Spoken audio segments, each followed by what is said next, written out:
Scott, how did that competition on the offensive line look this week to you in practice, and did you find a combination that you like for going into the game? I think we'll have a lot of options come Saturday. I like the competition. I really like the pad level the guys played with. They really paid attention to that, and seeing them come off the ball with low pads seemed to make a pretty big difference. So we'll have a lot of options and expect a lot of guys to play well.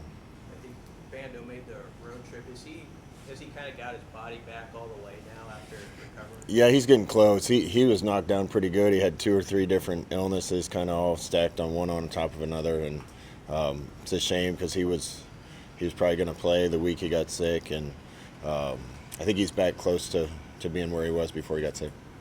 You obviously played Ramir a lot the last couple of weeks, but then you brought in Savian late in the game. Just how have you seen him kind of stick with it, and how do you feel about just the running back picture as a whole right now? Well, it's kind of a musical chairs changing landscape every week, and it's based on who plays the best, also based on who's available. So hopefully we can get some continuity and consistency there, but we've got a lot of guys that are capable, and when they get their chances, I want to see them step up. Just generally speaking, with offensive linemen, is it more difficult to switch sides than it is, between guard and tackle on one side, or what is that challenge like to sort of adjust that on the fly? Yeah, I've never played the position. Certainly, it's different than playing one side receiver and going to the other. There's more right-handed things and left-handed things that happen, but we got some guys that are capable of playing on both sides and several guys that rep on both sides. So we got to get our best 5 out there. How do you see your punters come back this week, and how difficult is that at a position? You've kind of been through it at quarterback where you're so under the microscope in an individualized spot to get over the mental hurdle, maybe. Yeah, both guys punted great in practice again, but punted great in practice last week. We need it when the game's happening, and they're going to be under more of a microscope now because of what's happened. You get put in those situations, some guys rise to the occasion and others don't do well and falter. So I just want to see somebody punting the ball that when the chips are down, they're going to do what they're supposed to do.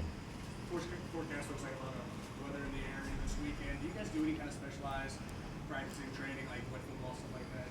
Yeah, we do stuff with wet balls. Forecast, hopefully the rain will be all done by game time. Most of it is quarterback, making sure your quarterback's capable of handling a wet ball and throwing a wet ball.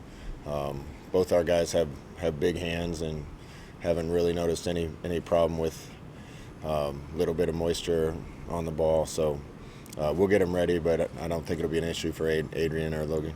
What's the challenge with Northwestern's defense? Northwestern's had one of the best defenses in the league since I've been in the league, and probably before that. They're really sound. They play hard. They're smart. They don't fall for a lot of things. They keep everything in front of them. We had the ball in their red zone 7 times last year and didn't come away with many points. So we really got to do a good job if we can able to get the ball in the red zone of finishing drives.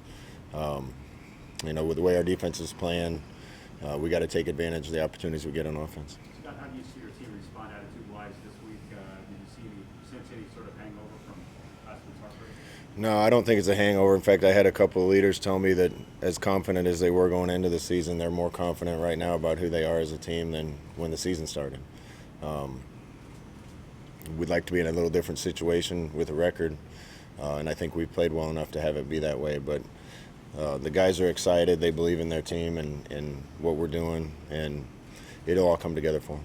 Similar track, I guess, but defensively, you had a bunch of guys this week talk about what more they could have done after playing like that in the second half. I guess what do you see from that group just in terms of wanting to get to another level even from where they played this year? Yeah, we're always looking to get better day by day. As well as they played, there was still a couple things in the first half that I think they could have cleaned up. There's going to be a new challenge every week. Last year we played well against Northwestern on defense, gave up one long run.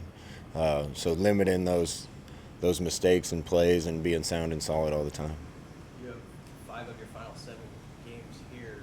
Do you talk to the guys about sort of making this a place where people, they don't come in your backyard and